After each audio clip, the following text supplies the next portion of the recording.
Praise the Lord family. मेरा नाम दीपांश है और मैं दिल्ली से हूँ और FOLJ में मुझे आते हुए तकरीबन 10 साल हो चुके हैं और यहीं पे मैंने अपना नया जीवन पाया था।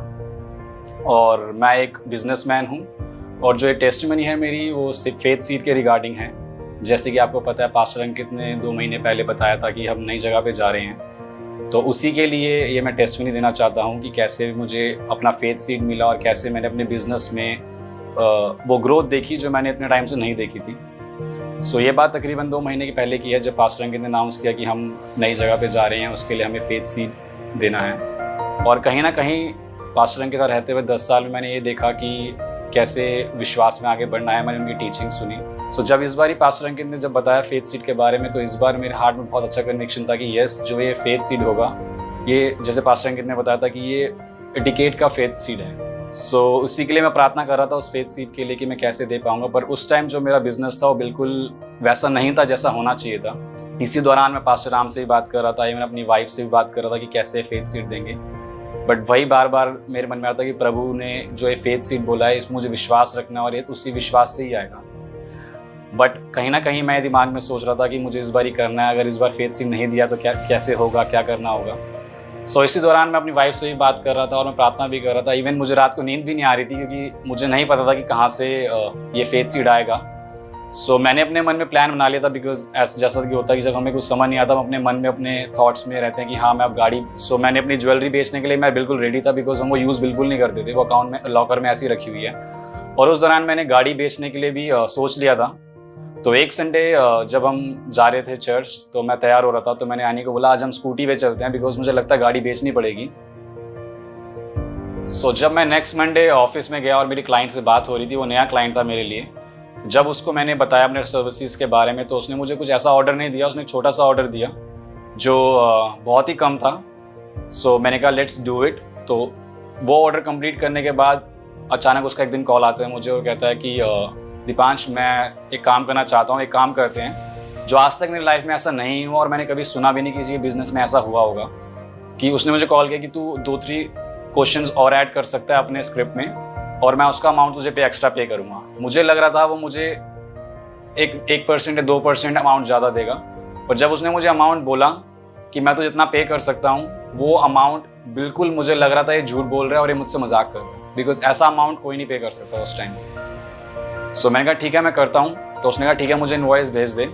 जब मैंने उसको इनवॉइस भेजा, मुझे पक्का पता था ये पे नहीं करेगा। ये मैं सोच रहा था अपने उसमें कि ये मुझसे मजाक कर रहा है, बिकॉज ऐसा कभी हुआ ही नहीं था मेरे साथ और ना मैंने कभी सुना किसी के साथ ऐसा हुआ। सो जब मैंने इनवॉइस भेजा तो मैंने पास्टर राम से बात करी। पास्टर राम ने मुझे बोला कि तू इनवॉइस भेज दे और विश्वास कर ये हो जाएगा। तो जब मैंने उसको इनवॉइस भेजा और उसने इवन पे भी कर दिया, मुझे भी उस टाइम मुझे लग रहा था अभी भी मुझसे मजाक कर रहा है, क्योंकि अब मैंने अपने ह्यूमन एक्सपीरियंस में ऐसा कभी नहीं सुना था। पर जब उसने वो इनवॉइस पे किया, वो एग्जैक्ट मेरे फेथ सीड का था जो मैंने अमाउंट मेरे मन में था, और वो अमाउंट एक बारी में ही मुझे मिल गया।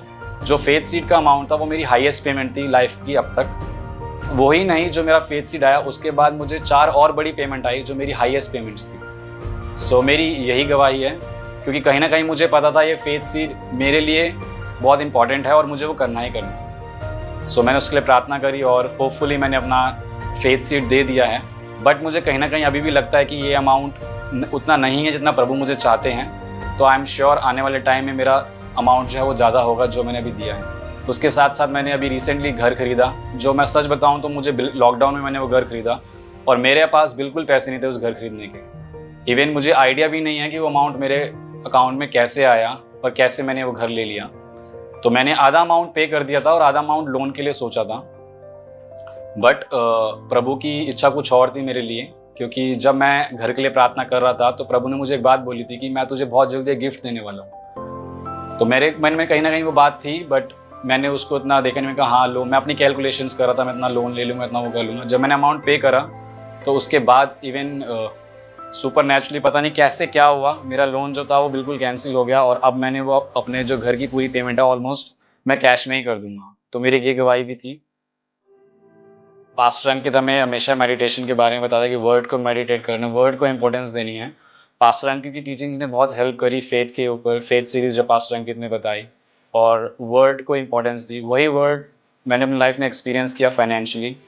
जहाँ पे हमारी फाइनेंशियल कंडीशन इतनी अच्छी नहीं हुआ करती थी और मैंने कभी सोचा भी नहीं था कि मैं ऐसे बिज़नेस करूँगा और इतनी ग्रोथ देखूँगा अपने बिज़नेस में। वही इस दौरान मेरी जर्नी में मैंने अपने चर्च से सीखी और पास्टर अंकित के वचन ने मुझे सिखाया कि कैसे हम विश्वास में बढ़ सकते हैं और कैसे हम विश्वास से हर एक चीज़ ले सकते हैं। सो अगर मैं अपने जीवन के बारे में अब बताऊँ तो मैं बहुत ही खुशहाल जीवन जी रहा हूँ, बिकॉज़ इतनी सी एज में प्रभु ने मुझे एक बिज़नेस दिया है और मेरी एक वाइफ़ है और मेरी एक बेटी है काहिरा, और हम इस घर में रह रहे हैं जो एक सुपरनैचुरल गिफ्ट था प्रभु से। सो अगर मैं अपनी पहली लाइफ़ को देखूँ और अब को देखूँ तो मैंने बहुत ग्रोथ देखी है, वचन में मैं बढ़ा हूँ और प्रभु में मैं बढ़ रहा हूँ।